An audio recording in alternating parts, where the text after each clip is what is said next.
And then straight away, if I just pause the video here, we can kind of see maybe there's 3 orifices. And then when I look at the Confluence radiograph, you can see that the distal is a million miles away from zero. Gently backfill this directly, and we can see now in the distal that all of the 3 distal canals. So hello, welcome to this week's clinical case. This is a case that I actually done on a very, very good friend of mine. And today's learning point is mainly around shaping and confluence, or how canals join. And unusually with this particular lower 6, there were 3 orifices. Now, I won't ruin the surprise and tell you how it went at the end, but you know, the case might surprise you on how we sort of manage this. And essentially, like I say, that the learning objective today is to talk about shaping. And before we get into the case, what I would say is, when we look at the metrics of the channel, we can see that about 50% of people who watch these videos are not subscribers. So if you could do me a real big favor, it's simple, it's easy, and it's also free. Just hit that subscribe button. And also, if you're super keen on these videos, hit the notification bell as well, so when we upload a video, you're notified and you can get access to those videos as soon as possible. And if you want early access to content, if you love the video and you love the channel, then we've got a membership program. It's a small monthly fee. It's also got exclusive content. We've got a fantastic endodontic access video on there. It's for about an hour, and you know, if you're new to root canal, it's an invaluable tool to get you started. So let's get on with the case. So we're just looking at the periapical radiograph here. It is of a lower 6, which is quite badly broken down. And in the first instance, what we did was we got the patient in and we just checked to see if it was restorable or not. And, you know, when we look at this case, you know, it looks not too bad. You know, the sort of the coronal tooth tissue's got quite a lot above the sort of the alveolar bone crest, but intraorally we can kind of see there's like a bit of gum there. So it was a bit of a shaky sort of start, but we managed to get a composite filling on the tooth. And then when we look at the sort of canal morphology, it looks quite sclerosed, doesn't it? And I suppose in a way you could say, you know, the canals are quite closed up, or you could say that the canal morphology, as we will see later on, is complicated. So we take up the video with this beautiful restoration that I've already placed. It's got that kind of nice sort of curve around the marginal edge, and I'm just going to access the tooth here. And what I like to do is sort of drill around the sides of the GI and then pull it out, and you'll see here that I use cotton wool. So I think sometimes with cotton wool, I wouldn't say that I don't, I never use it, because obviously I've used it here, but I feel like sometimes if you can't get down the canals, cotton wool's a great kind of medium to soak your intracanal medicament in and then push it into the canal space. I think sometimes when you can't find the canals, or you've not accessed the tooth completely, and you sort of put the intracanal medicament, in this case it's Ledimix, into the canal, into the pulp chamber, and you put PTFE on top. The PTFE doesn't kind of like soak it in, and it's not like a medium for it to sort of leach out. But you know, we can see in this case that as we pull this cotton wool out, there's just loads of bloody strands and flakes, and it's really annoying. And this is one of the reasons why I don't like to use cotton wool. And straight away we kind of look at the base of the cavity, and I wonder if there's some kind of like pulp stone, or is this the pulp chamber roof? It's really difficult to work it out. So the best thing to do, get your ultrasonic in there, give it a good old clean out, get rid of all those kind of strands from the cotton wool, and when we look at it again, I think maybe this is the pulp chamber roof. I don't think this is a huge pulp stone. But sometimes, you know, I like to use a rose head just to remove some of this kind of tissue, and we can see that it's removed a little bit of the pulp chamber floor, but we can see also as well as a bit of decay that's been missed there with my, you know, when I did the restorability check. So I'm going to try and remove the decay and open up the distal at the same time. And we've removed the decay. You can see that it's still quite calcified around the distal aspect of this tooth. So I like to use these diamond tipped ultrasonics. So this is just going to kind of investigate around for the distal. You'll notice that where the distal is, it's where it's darkest because the floor of the pulp chamber is darker than its walls. Okay, so that's a nice kind of little signpost to know where you're gonna want to be looking for. And don't forget as well, they're always at the junction of these kind of dark and light sort of contrast parts of the tooth. And when we open it up, we can see that the distal is now open. It's quite ribbon shaped. When I mean by ribbon shaped, it's kind of like oval shaped, and I'm just going to use the ultrasonics just to refine around there and just give it a bit of a clean out. Maybe remove some of the the extra tissue on the pulp chamber floor. It's probably the remnants of the pulp chamber roof. And the axis is now pretty much refined, and I'm happy now to kind of move on to try and negotiate down these canals. And I'm just going to set my size 10K file here to about 21. That's the average length, I would say, for what a root canal is. And I try and get my hand file down the MB2 orifice. I'm using some tweezers here. Sometimes it's difficult if the access is quite difficult because if the page can't open the mouth, you can use a pair of tweezers.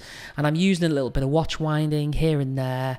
And when I place my apex locator onto the working length, you can see here that the MB is not getting to 0. So we're going to do the step back approach. We're going to measure how far we've got. In this case, it's 21.5 millimeters. That's how far as we've got. And then we're going to get a higher diameter file. In this case, I'm using a glide path file at 20. So this is a size 10 high flex glide path file. We're going to give it a bit of a clean, bit of an irrigant. You can see there's quite a lot of debris here, so it's really important to kind of remove that. Lots and lots of irrigants. Again, we've opened up the canal space, the coronal to mid-third. We get the size 10K file on, and it's now dropping to the working length. Quite easy, and we've actually reached 0. And when we take this K file out and we check the working length, it's at 22. So what you'll find a lot of the time is when you can't get 0 and you're quite far down the canal. So we've reached 0 in the MB. We're just going to pick up our glide path file. We're going to measure it to 0. We're going to give it a good old shaperoo. Lots of irrigants. Lots of recapitulation. Recapitulation is really important to keep the canal space open, or as we say, patent. And then we're just going to do the final shaping with the Measy buccal canal with our size 25 high flex. So, 1 canal down, supposedly 2 to go. So we think, but it's looking a little bit better now, and you can start to see that the access cavity is starting to shape up and look like an access cavity. Because I have shaped down the MB, I'm going to go down, or attempt to go down the ML. I am just going to get my hand file again with some tweezers, just sort of place it in the coronal aspect here, and straight away what I notice is I am not advancing at all with this K file. And personally, what I like to do is I like to just think to myself, well, I can't advance down. I'm going to get a glide path file and try and sort of shape out the coronal third, use that sort of that step back approach. But I am still not reaching down the ML at all. So what I could do is I could get really, really frustrated. And I could spend, half an hour getting frustrated, possibly causing nitrogen damage, or I can think to myself, do you know what? I'll leave that one for later, and maybe the sort of action of the hypochlorite, because I'm going to be irrigating all 3 canal orifices all the way through, shaping all of the different canals, and maybe that's going to help me open up at a later date. So what I am going to do is I'm going to go down the distal lingual instead. So I can see with a microscope there are 2 distinct canal orifices here, and that's obvious because it's quite ribbon shaped. And I am just getting my size 10K file, and I'm just having a little feel around, but I feel like it's not really advancing much at all. And the furthest point that I've reached here, we can see, is 18 millimeters. So again, it's the same sort of protocol. I'm just going to get a high diameter file. We're going to shape it at 17, so this is minus a millimeter away from the furthest point reached. And then I still can't get down the DL, so I'm going to try to get down the distal buccal instead. And despite the DL not getting patent, I feel like the distal buccal is getting much, much further than that other canal. So I'm thinking that maybe this is the main canal, but I'm still not at 0, and the furthest point reached in the distal buccal is the 21.5 millimeters. So again, we're going to get a higher diameter file. We're going to shape this to 21 millimeters. So it's 0.5 millimeters away from the furthest point reached with the hand file.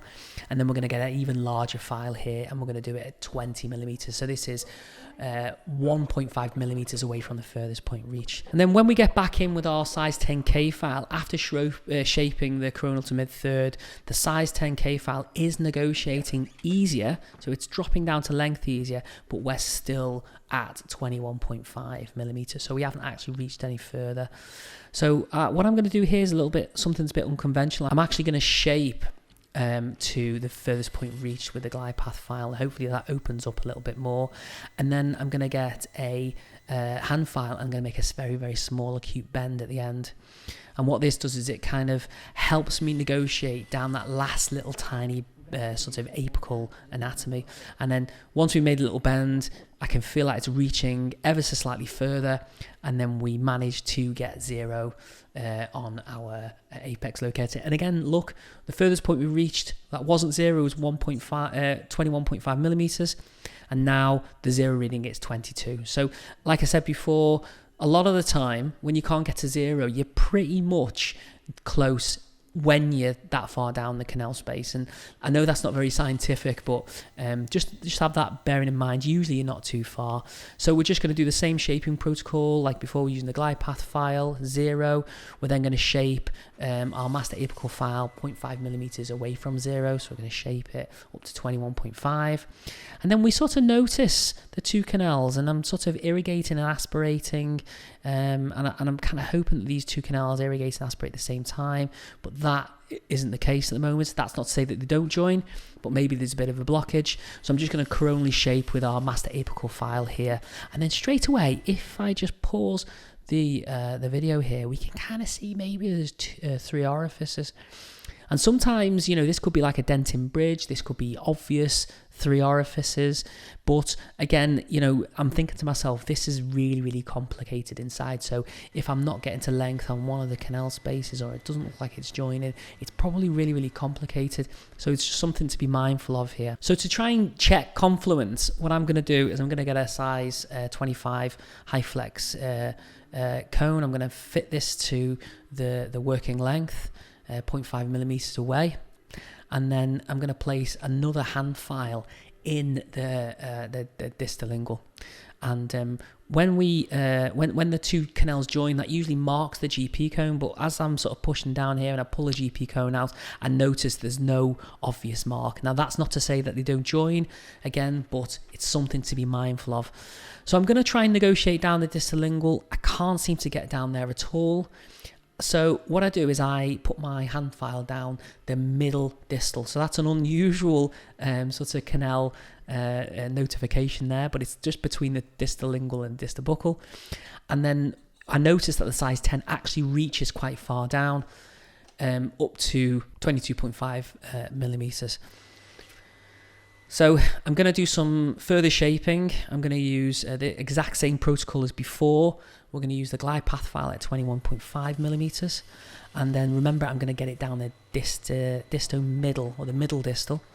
And, you know, when we sort of shape all this out, and then we put our apex locator down the middle distal, we can see that now this is slipping nicely all the way to 0. So we've got 0 on the middle distal, and the working length here is 23 millimeters. So again, same protocol, size 15, glide path file at length. We're going to do a final shaping with the middle distal with our 25, and then straight away we've shaped that one canal, and then when we irrigate and aspirate in this canal, we can see that all the other canals irrigate and aspirate at the same time. So I think I'm pretty confident that all these canals join together. I mean, when I look really, really far down the canal space with my microscope, I can see that they kind of come together. Now I could take a cone beam CT scan, but I think maybe that's just a little bit of overkill. I am fully expecting that when I come to obturate this tooth and I put the sealer down there, that the sealer is just going to be flowing into all of the canals. So that's my experience. You could take a cone beam CT scan, you could do some more tests, but What you've also got to think about is patient cooperation. You know, you're putting the patient through a lot of this sort of thing. You're putting the patient through a lot when you're doing root canal, and you've got to kind of sort of read between the lines and use your, your clinical judgment in cases like this. I go back into the mesolingual, because remember, I kind of just parked that to one side because I was getting annoyed, and now this is extending. So I wonder if it's just needed a little bit of irrigation, a little bit of sort of dissolving action with the sodium hypochlorite, and maybe I've got a bit more patience now, and the size 10K file is extending quite nicely, and it doesn't reach 0. So the furthest point we've reached here is 18 millimeters, and then again, ad nauseum, I'll say the same thing over and over again. If you can't get to length, you're going to be shaping it further back. So I'm going to get the glide path file, measure it at 17.5 millimeters, and then I'm just going to shape this sort of coronal to mid-third out, just to make sure that we release the grip. And then in this case, I'm going to use a size 20 instead of a size 25 at 16.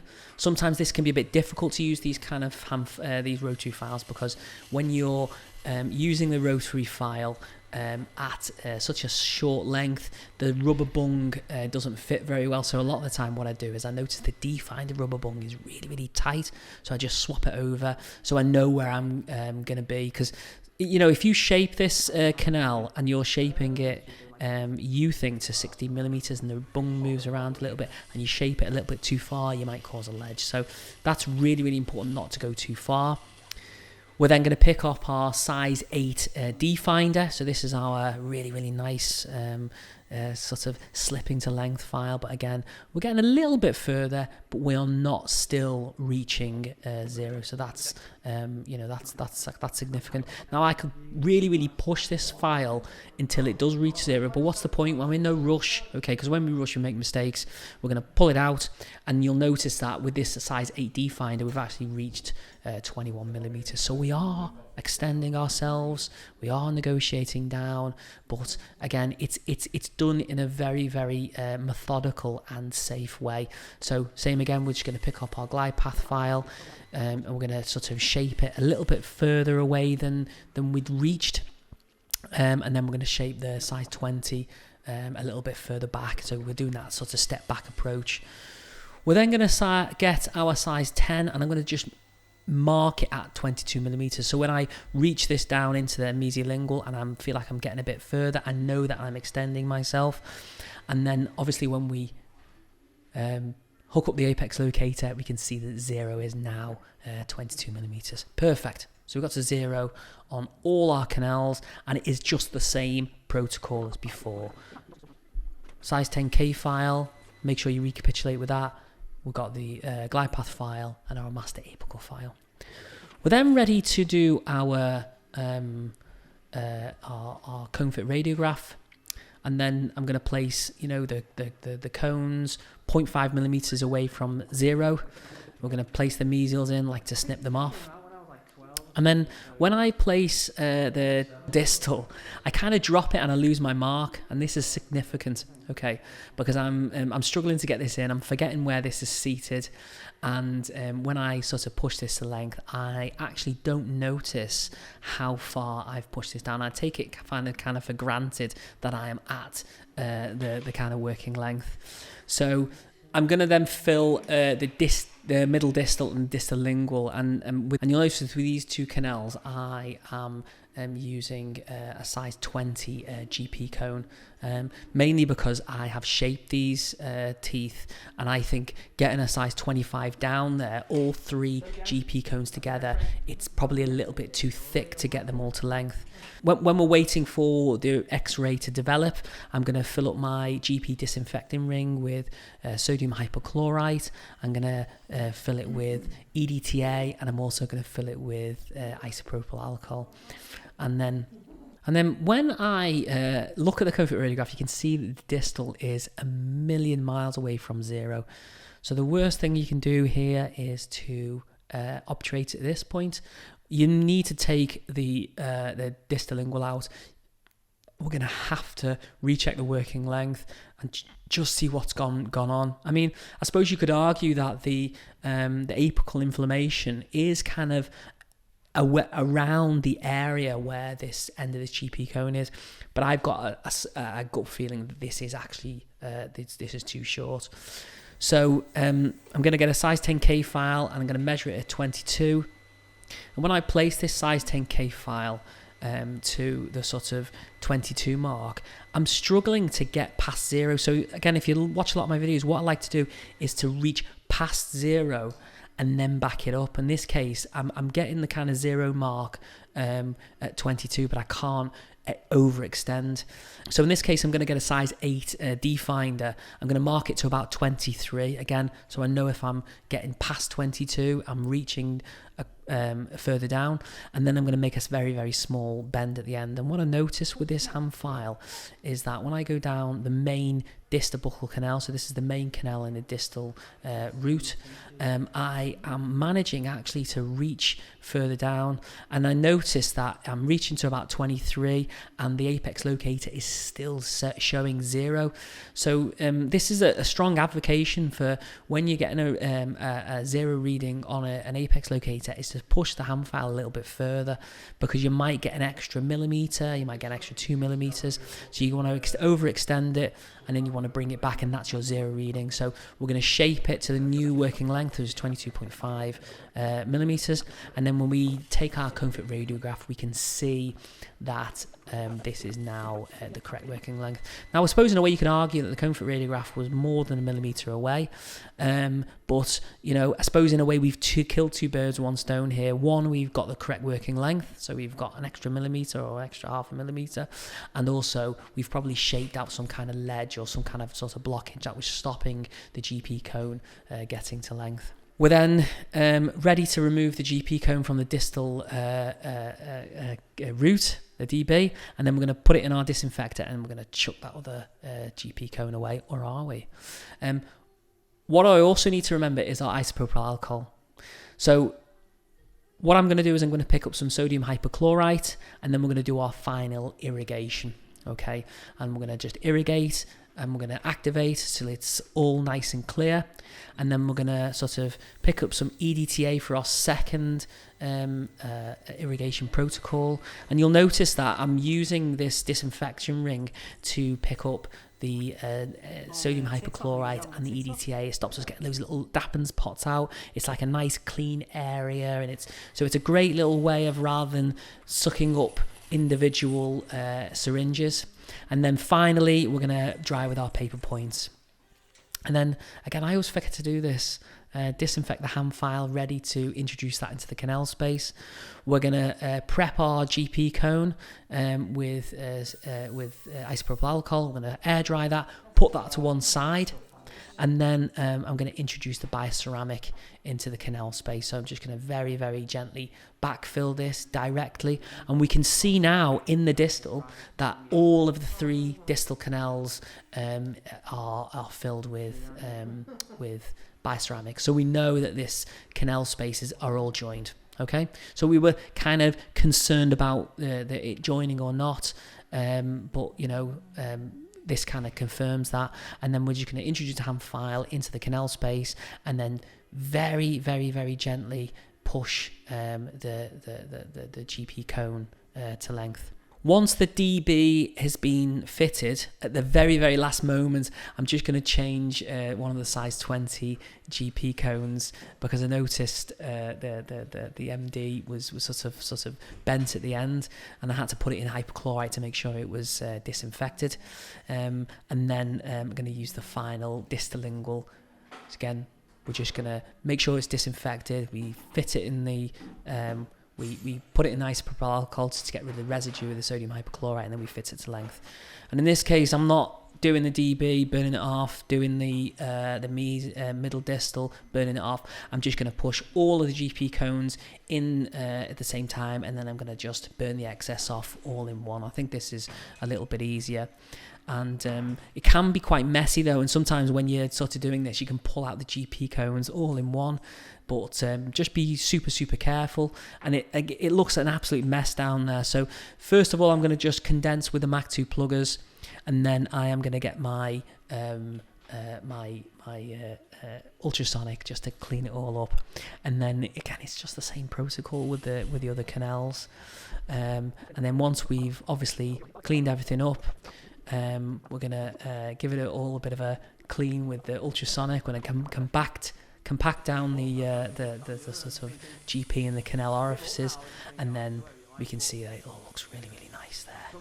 And then when we look at our post-op radiograph, and you can kind of see there's a little bit of a sealer puff on the mesial, and also, you know, we were kind of talking about that kind of that radiolucency, which is sort of lateral to the apical end of the distal. We can see there's a tiny little bit of a sealer puff there. So I wonder when we got our zero reading and it was sort of showing a mark which was a little bit off, that maybe there's this kind of complicated anatomy seen at the end of this tooth, and maybe that was the reason why we were getting that sort of erroneous apex locator reading. But thanks for watching. You know, as ever, if you have any criticisms, if you have any questions, comment in the section below. If you want to support the channel, please join the membership program. You get early access to content. Usually work about 3 or 4 weeks ahead, so you get these videos 3 or 4 weeks ahead. We've got early access to content, and I will see you in the next video. Bye bye.